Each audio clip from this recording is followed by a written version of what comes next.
Bueno, hoy continuaremos entonces con el momento de mayor esplendor que va a tener el Imperio Turco Otomano. Nosotros vimos cómo desde la caída de Constantinopla con Mehmed II, que inaugura un linaje de sultanes que van a ser muy cultos, unos más militares, otros menos, de todas maneras, bajo el influjo de estos místicos sufíes, que, entre los cuales se destaca al-Arabi. Vamos a ver cómo desde Mehmed II se creó entonces un linaje que permitió que el Imperio Turco Otomano llegara en el momento de Suleimán, a principios del siglo XVI, que llegara a un momento de un esplendor no solamente artístico, sino cultural, legal, jurídico, militar, que no va a tener parangón. Entonces, recordemos entonces, Selim, Selim I es el padre de Suleimán, y Selim I, a partir de inicios del siglo XVI, va a encontrarse con varios enemigos en la consolidación de este gran imperio turco otomano. Uno de ellos es el imperio safávida, que es el imperio persa, ¿sí? Él va a tener que contener este imperio en la medida en que este imperio cada vez va teniendo más empuje, y esto hace que Selim tenga que frenar este imperio safávida y va a triunfar sobre los persas. A partir de ese momento, Selim I, como dijimos, el padre de Suleimán, va a conquistar Egipto, que estaba bajo el gobierno de los mamelucos, y luego va a seguir por todo el litoral del Mediterráneo, tomando Siria, tomando lo que hoy es Líbano, tomando lo que hoy es Israel, tomando Jordania, y va de esta manera cada vez siendo más dominante en todo lo que es el mundo árabe, ¿sí?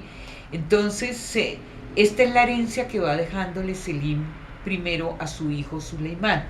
Cuando Suleimán llega al poder en el siglo XVI, ya hay unas conquistas que le van a permitir a este sultán, que era denominado como el Magnífico, para otros era el Legislador, le va a permitir consolidar y dedicarse a consolidar la extensión del imperio hacia los Balcanes.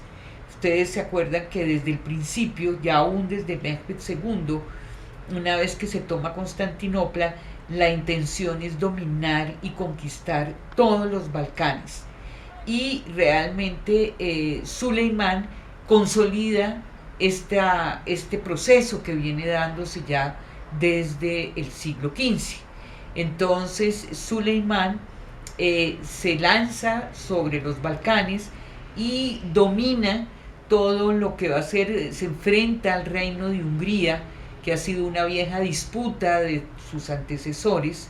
Él se enfrenta con el reino de Hungría para poder dominar Serbia, y de esta manera él domina totalmente ya lo que es Rumania, Bulgaria, Hungría, Macedonia, Albania, Bosnia, entre otras. Bosnia y Albania la población va a convertirse masivamente al Islam. En los otros reinos, como Hungría, como Bulgaria, no se da este proceso masivo de islamización. El hecho es que Suleimán termina de conquistar los Balcanes y va a quedar con un imperio gigantesco, porque, como ustedes ven, herencia de su padre, no solamente se toma todo el litoral mediterráneo, que corresponde a Siria, Líbano, etcétera, sino que logra ya consolidar los Balcanes, y por último ya no le queda sino el norte del África. Y en la conquista del norte del África, como estamos en pleno siglo XVI, acordémonos que en el siglo XVI es el siglo de las guerras religiosas en Europa. se está dando una guerra despiadada entre el catolicismo y el protestantismo. Y básicamente del lado del catolicismo, todo lo que es el imperio de los Habsburgo, encarnados en Carlos V, pues cada vez tienden a expandirse más, y el imperio turco otomano, bajo el liderazgo de Suleimán, tiene que contener esta expansión que se da por parte de los Habsburgo. Entonces, finalmente Selim termina aliándose con la Casa Real Francesa, con Francisco I, quien también tiene en ese momento una lucha encarnada con todo este imperio de los Habsburgo. Entonces hay una alianza insólita que se da en este momento entre el reino francés con Francisco I y el sultán Suleimán contra los Habsburgo. De hecho, esto genera un gran... En Europa, cada vez el imperio turco otomano en esta época provoca más miedo y más temor, porque realmente Suleimán casi que va a llegar hasta Viena, y va a... Finalmente Viena no cae, pero el hecho de que haya llegado hasta allá para los europeos produce pues un miedo muy grande frente a estos turcos otomanos. Y en la expansión, como veníamos diciendo, en el norte del África, Suleimán va a contar con la ayuda de 4 hermanos que provienen de Grecia, pero cuyo padre se ha convertido al Islam, que son los hermanos Barbarroja. Los hermanos Barbarroja tenían una flota naval muy potente, y ellos habían logrado agrupar a todo, como digamos, los que se rebelaban contra los imperios europeos, es decir, andaluces que habían tenido que huir de España tras la persecución que hacen los reyes católicos contra toda esta población del sur español, judíos e islámicos.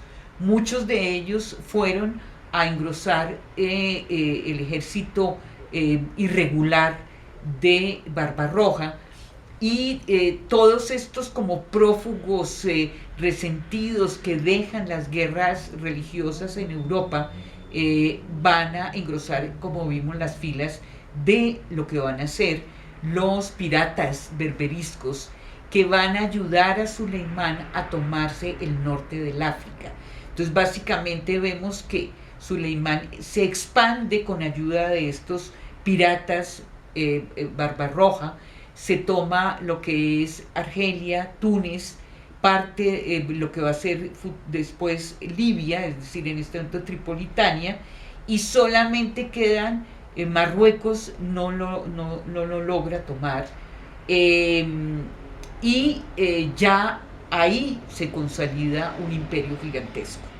Suleimán es un sultán que vale la pena resaltar, al igual que hemos visto a sus antecesores, porque Suleimán es un personaje muy tolerante.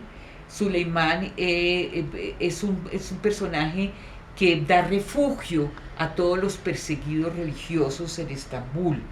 Por otra parte, es un amante de las ciencias y de las artes. Durante todo el periodo de Suleimán, lo que fue la astronomía, las matemáticas, la geografía, todo esto tuvo un gran desarrollo, además recuperando todo el saber griego que había quedado en Constantinopla y que ahora, siendo Estambul, Suleimán recupera. Por otro lado, es un defensor de las artes, o sea que todo lo que fue la orfebrería, la cerámica, los textiles, la caligrafía, todas estas artes van a ser protegidas por Suleimán, y él mismo pues va a ser un gran poeta. Suleimán es un gran poeta, y ama y defiende, como vemos, todo lo que son las artes en general. Al mismo tiempo es un gran legislador. Él hereda toda esta posibilidad que dio el imperio turco otomano para que las minorías griegas, las minorías armenias, ortodoxas, pudieran conservar sus costumbres y además como su jurisdicción básica, él respetó mucho siempre eso, lo que permitió que el imperio viviera en paz, porque pues las minorías se sentían de alguna manera representadas a través de sus propias legislaciones. Entonces por eso también se le llama el gran legislador. Ahora, Suleimán va a tener, acuérdense que dentro del palacio del sultán residía el harén, que eran todas estas mujeres que habían sido esclavas y que eran incorporadas al harén del sultán. Dentro de este grupo de mujeres pues siempre había una preferida con la cual el sultán podía tener un solo hijo para evitar que se diera como una dominación de poder por parte de la mujer o de la preferida concubina, pero este protocolo se va a romper. Suleimán va a caer enamoradísimo de una esclava circasiana, hija de un pope, que se llama en árabe Gürrem, y los occidentales la van a llamar Roxana. Roxana es una mujer muy fuerte que logra enamorar a Suleimán durante toda su vida realmente, y Gürrem va a llegar a tener un poder enorme dentro del harén. Ella va a romper con el protocolo de por cada concubina un solo hijo, va a tener 5 hijos con Suleimán, y va a ser tan fuerte el poder que ella tiene sobre él que va a lograr que Suleimán asesine al primer hijo, que no es de ella, sino de una primera favorita. Este hijo creo que se llama, bueno, en fin, no me acuerdo exactamente el nombre, pero es el primer hijo de él, y lo asesina en la medida en que él es el líder, va a constituirse en el líder, es Mustafa. Mustafa se va a constituir como en el líder de los genízaros, que era esta guardia pretoriana de esclavos cristianos que apoyaban y acompañaban al sultán. Hay una rebelión de genízaros que lidera Mustafa, y Suleimán no le perdona eso, y bajo las intrigas que produce Gürrem llega a asesinar a su propio hijo. Y no solamente eso, asesina al gran visir Ibrahim Pasha, que fue el que realmente lideró todas las conquistas militares que hizo Suleimán, aún la de la isla de Rodas. Y esta es la inquina que tiene Gürrem contra Ibrahim Pasha, que logra también de alguna manera que Suleimán lo asesine.